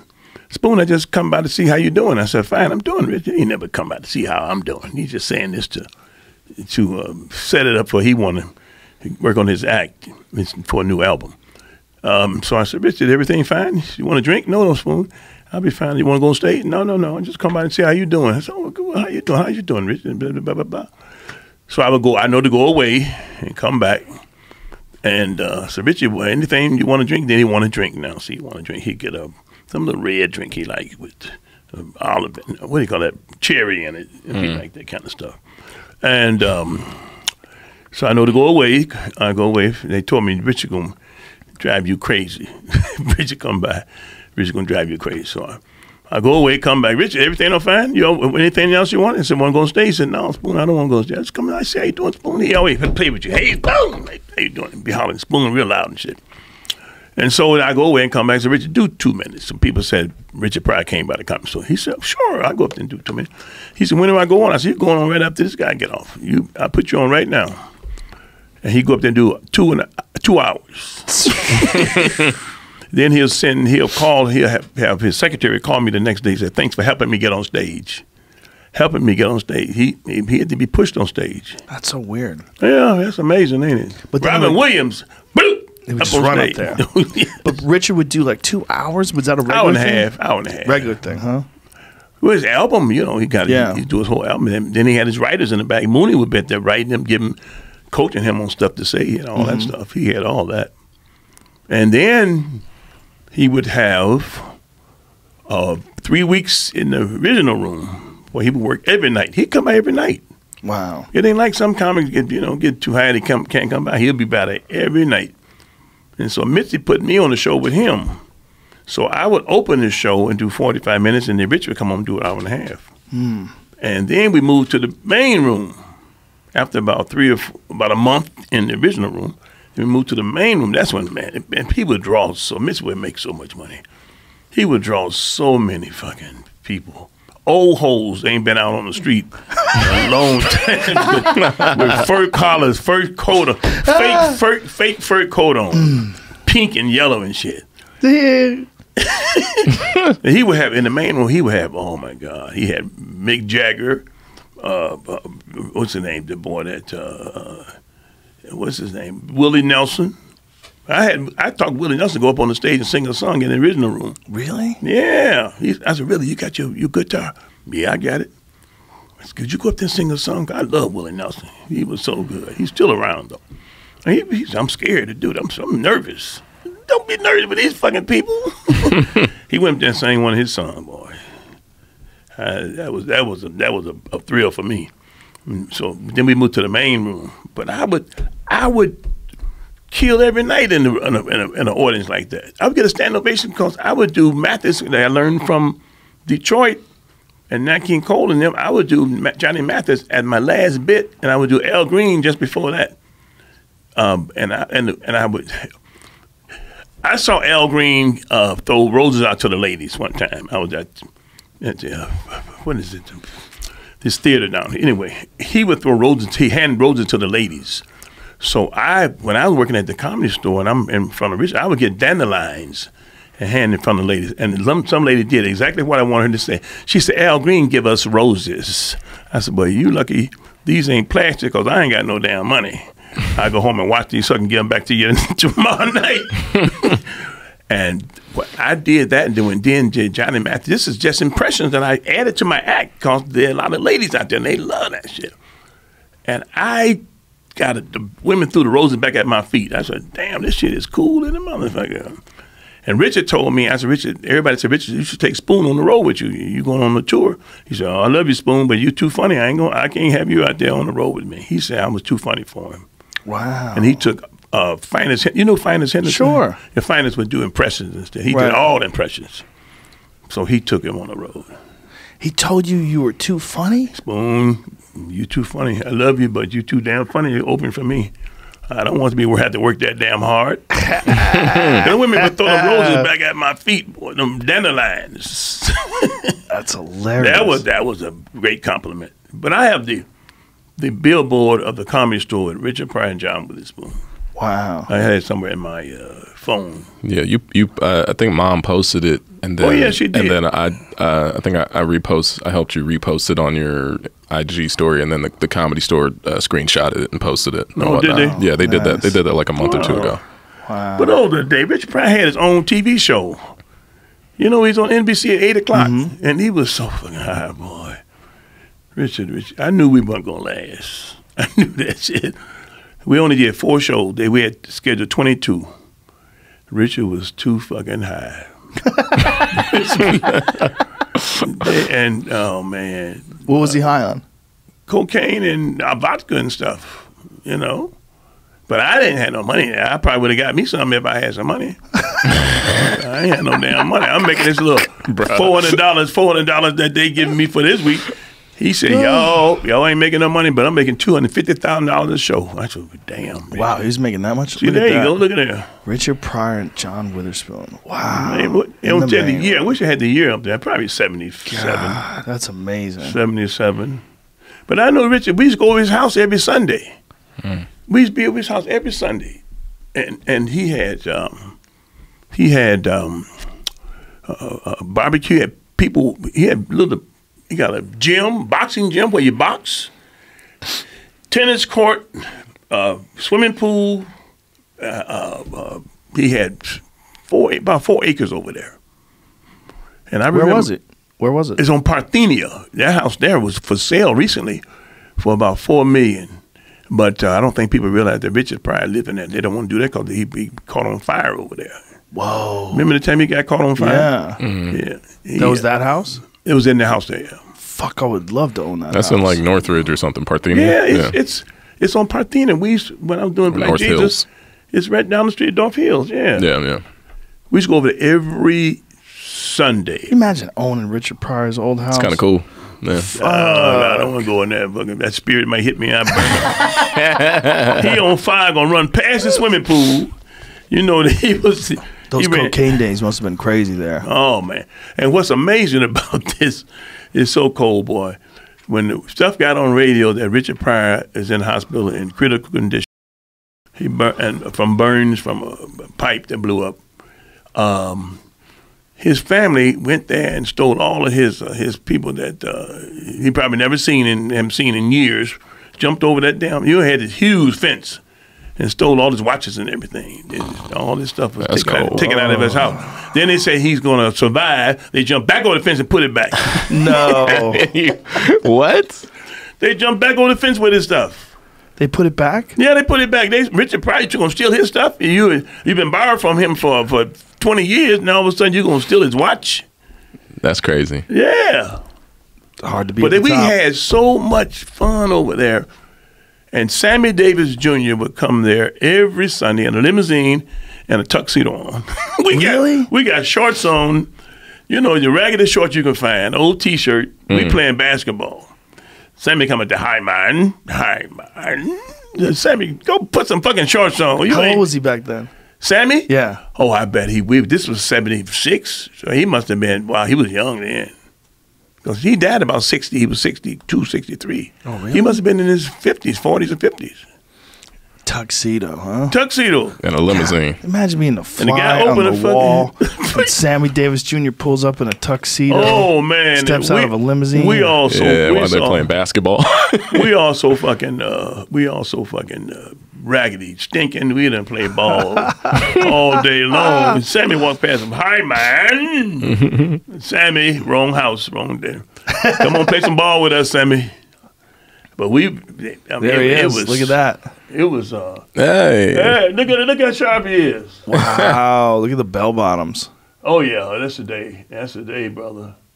Wow, Richard, that is crazy. Richard played tennis. Did he? Yeah, he played tennis. Yeah, and basketball. We playing ball, Richard.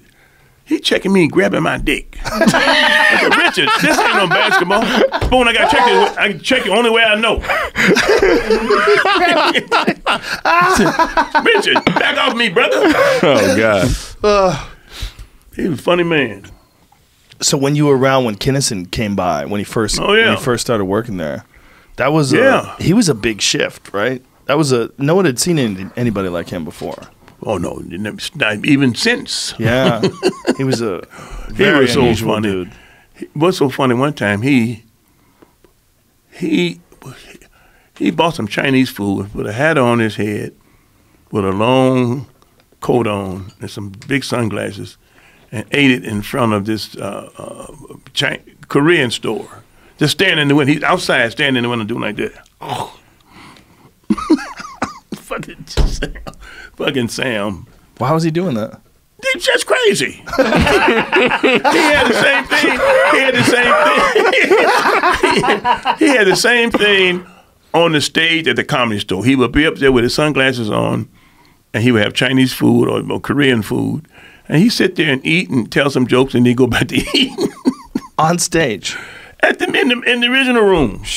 That's funny. I've seen them crazy. I've seen some crazy ass people in the original room, brother. They were funny. The Comedy Store has a lot of history. Oh my God! And Mitzi let him do it. Yeah, Mitzi was so nice to people. She was brilliant. Let me tell you something. She knew to let the comedians run the place. She was smart. Would joke around about it. Yeah. But the island of misfit toys. That's what she called. But you know what? I try to tell her. I said, Mitzi, give the comics $5 to buy some eggs and bacon on the way home. She didn't want to do that. They don't deserve nothing. This is college. This is their college, Missy. Anybody paid to get in here, you better go on and get these people. They're gonna mess up your. When she went to a big stink with the strike, big stink. And then you had some people you can tell some people crazy. What's his name? Jumped off the roof of the Hyatt House. What was his name? I knew his name. I knew the kid. I used to introduce him all the time. Shit, I don't have his name right now. But I said, Mitch, just give them something, So they think that they've done something since most of them drove out here, and they all want to They want to like they succeeded something. She's paying us for eggs, but she didn't want to do it. Yeah. Now I don't know how much they get today. How much you get? You don't know, do you? How much you get? Paid? I'm not a regular, so you get paid at. You get a percentage of what the take is for the door in the main room. Mm. So if the main room's sold out, you can make money. And yeah, they used to do that before. I think the OR you get they've been doing that for a long time. $25, $50. I think get $400 or $500 in the main room. In the main room, you can make some money. Mm. Yeah, but for guys like us, it's more important as a place to exercise. It's like a gym. Oh yeah. I did 2 shows there last night. I used to love to work with Richard Pryor, boy. Wow, what a wonderful The ordinance is on every note, everything you say, they're right there. Oh, I'd imagine. Oh, man. They must have realized too, because before, when you think about like real giant famous comedians before Pryor, there's like a tiny handful of them. Yeah. Nobody like him. So he was just one of one back then. I remember Red Fox used to come through there and I want to get me a double of Cavassier and a Coke. And I ain't paying for none of this shit. Red was so funny, boy. Red, my man Red. I was at a gas station stop one day, you know, in the little stores, and I had cassette tapes of Richard Pryor performing live at Red Fox's club. When Red Fox had a club, they just had a recorder, and he's just fucking around. Oh, yeah. You could tell he's ranting and raving. Oh, and yeah. He's just high, just laughing and talking shit on stage. Like, it's not prepared material, half of it. It was amazing. What a character, Red Fox. That boy. He wouldn't pay his taxes. So the government came there one night when all the people in the room just took everything. Went to his house, took everything. They took a ring off his finger. They took his shoes. They took it and left him a chicken raw to cook in the oven. And so they shut him down. The place he had, I think it was on La Cienega somewhere. It was in L.A., yeah. In L.A., yeah. So he crying. He called Sammy Davis. Sammy called Frank Sinatra, and he told him, they took everything I own. I worked so hard to be who I am. I owe the taxes. It ain't that bad. They took everything. So Frank Sinatra and Sammy Davis Jr. and some other friends went to his club and worked 2 or 3 weeks every night, 2 shows, sold them out to get enough money to get his taxes and get his club back. He was so happy to everybody. He said, "Oh my God, I want to thank you for doing this for me. Oh, please just take my hug. Let me just hug you," hugging everybody. So they all went on their separate ways. Red Fox still didn't pay his fucking taxes. No. They come back again and lean on his ass. You son of a bitch. They weren't coming. Frank Sinatra, they were not coming back now. See, so. Oh, my God. Wouldn't pay taxes again. He ain't paying no taxes. Was this before or after Sanford and Son? It was before, and I don't think he paid after Sanford and Son. He didn't believe in paying no taxes. It's my money. I pay my taxes. Damn. Yeah. You got to pay them. I had tax problems. We had a apartment building in Beverly Hills, our own apartment building in Beverly Hills. I said, boy, I'm doing good. I just ride my car past there and say, that's my place. And I swear, the taxes got bad. If something happened to me, and they took that fucking place, I had to sell it. They didn't take it. I had to sell it. I hate that. Today, I hate that. You hate all that money you missed, don't you? Oh God! Well, just a ride past and look at the place, and what some lady called. We had a person that cleaned up the place all the time. See, a manager of the hotel, and so my wife was out there watering the grass and stuff. And she called the police. I called him and said, "There's a black lady out here watering the grass, and we don't recognize her." And somebody who was a tenant, or are you talking about the manager? Yeah, tenant. Called the manager, and he said, "Well, it's probably the owner." And it was Angela out there. That's funny. I used to go back there and sit because they had the washing machine and dryer outside in the back near the parking lot. So it was outside, but it was enclosed. I used to sit out there, boy, it would be so quiet back there. I said, boy, this beat Detroit. Them dogs chasing my ass down the street. This is much better.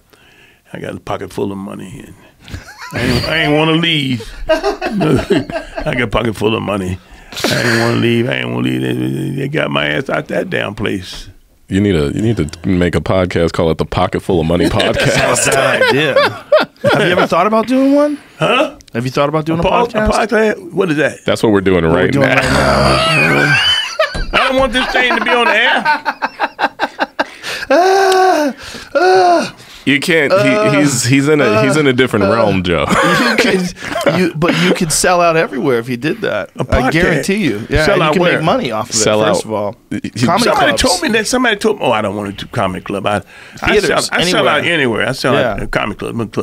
I don't have trouble with those. Theaters. Yeah, if I'm on, they don't pay enough money. You mean sell out? I go up there and do how many hours you have to do for a podcast? Yeah, you just do whatever you want. You could do it every time you're on a plane. And just talking to your phone. Were you talking about how much out time you do with the podcast or the theater? What are you talking about? Podcast. As much time as you want. Well, say if I was in the theater and I'm doing a podcast, you got to sit at a thing like this and talk to people. You're not in a. See, I knew he crossed it. I was like, what?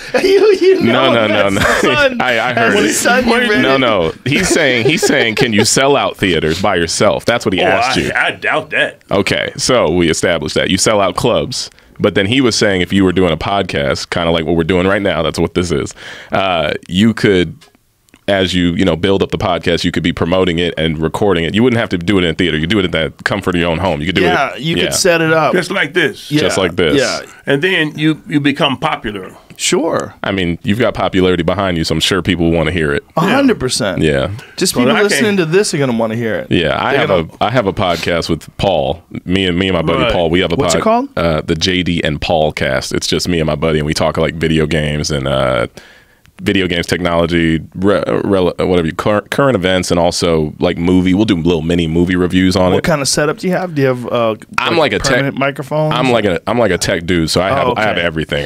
My office at my house is it's like decked out with a bunch of stuff. I brought him over there recently to help me. I get him to do videos with me just because it's like they're funny and I don't care, and like let's just make something random. Because the other day we played Mortal Kombat, and I had him react to the fatalities. So I was like, that's a funny video. My dad reacts to Mortal Kombat fatalities, and literally we're watching it. Literally, he's just like, "Oh my, look at the head go left and right." No, this so amazing. Yeah, that stuff is. And that's on my gaming channel, which is Run JD Run on YouTube. Wow, which that stuff is too serious for me. But like our podcast, but I've also had him play VR. So because he wanted to play VR real bad. He's like, "Yeah, I've seen you doing the virtual reality. Let me see you try that." So we did the one with the shark attack. Oh God, that's another one. This one wasn't even a game. It was just like a tutorial. Like you just put it on and live through the thing, and it's like a deep ocean dive. And he was tripping out. It's like this shark. I saw the shark go past me. Yeah, the shark's in his face, and he's screaming about it. He's like, and mind you, there was a point in the video where he's not talking, but he's shaking, and I thought something bad was. I thought something was happening. I'm like, Dad, are you good? He was trying to kick and or strangle the shark, which was virtually in front of him. He was like this, and I'm like, Dad, you good? And he just yells out at the shark. He's like, fuck out of here! Like, get out of here, shark. What's her name? Shelly was standing in the cage. The cage take you down in the water. Yeah, I then bought him a PlayStation 4 to play the game at his house. And I don't know what happened to any of that stuff. Your son took it. My brother took it because my brother uses it for Netflix. He just watches the play. There it is. There we go. That's us. Look at him going crazy. Look. Look at my neck. Yeah. Look at my neck. Yeah, he's bugging, and that's me and my brother. We're like dying laughing about it. That damn thing's over my head. Oh Jesus! Look at his face. Yeah. Look at my neck. Look at my neck. My eyeballs are down to my neck. Oh my God. Oh man. Oh my God. This is the show. Yeah, no. The show is you and him. I try to create stuff with him all the time just because it's random and funny. Back in the day, I probably didn't do it because people. It's one of those things where it wasn't a huge deal, but. Now we're just watching this. What is the video title, Jamie, for people? My dad freaks out playing VR. Look at that! Yeah. Look at that! I didn't see the shark behind me. Look at that! The YouTube channel is. Get away! It's on my channel, which is youtube.com/Run JD Run is the name of the channel. My face is cramping from laughing. You gotta see it in its entirety. It's so goofy. This is a show. Dude. You two together. You do it once a week. Get together with your dad. Just go pick him up, grab him, make it real easy.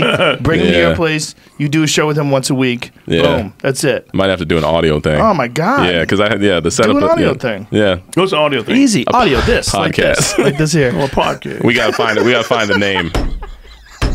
We gotta find the name. I'm going to go finish packing. I gotta get out of here. All right, let's wrap this up. Get to my wine. What would you? Joe,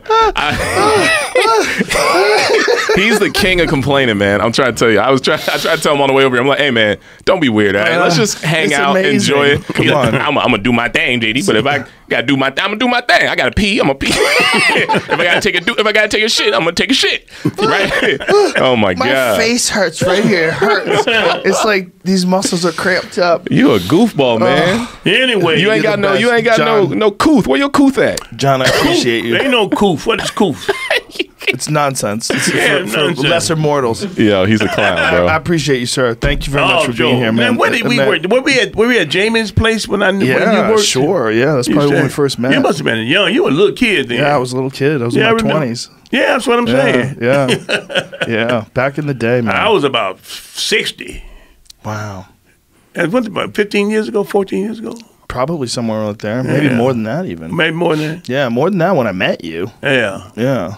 More like 20, maybe late 50s or something. I probably was doing the Wayne Brothers or something back then. Yeah, you were. Yeah, that's probably what it was. You were in your 40s. Friday. Yeah. Probably doing Friday. Doing Friday, the Wayne's Brothers. Yeah, all that. Yeah.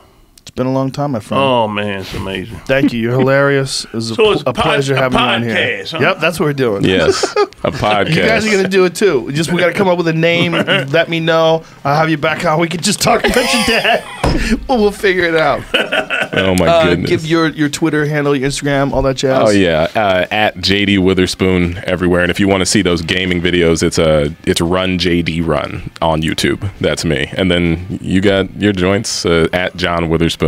I have something like that? Oh, man, this is so hard.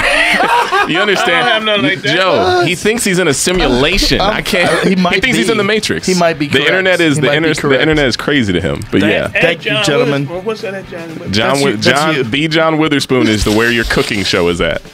On YouTube. Just type in John Witherspoon on the internet. JD Witherspoon, if you want to see some goofy stuff, we're here. Thank you, gentlemen. All right, thank you. Thanks for having us, John. All right. It's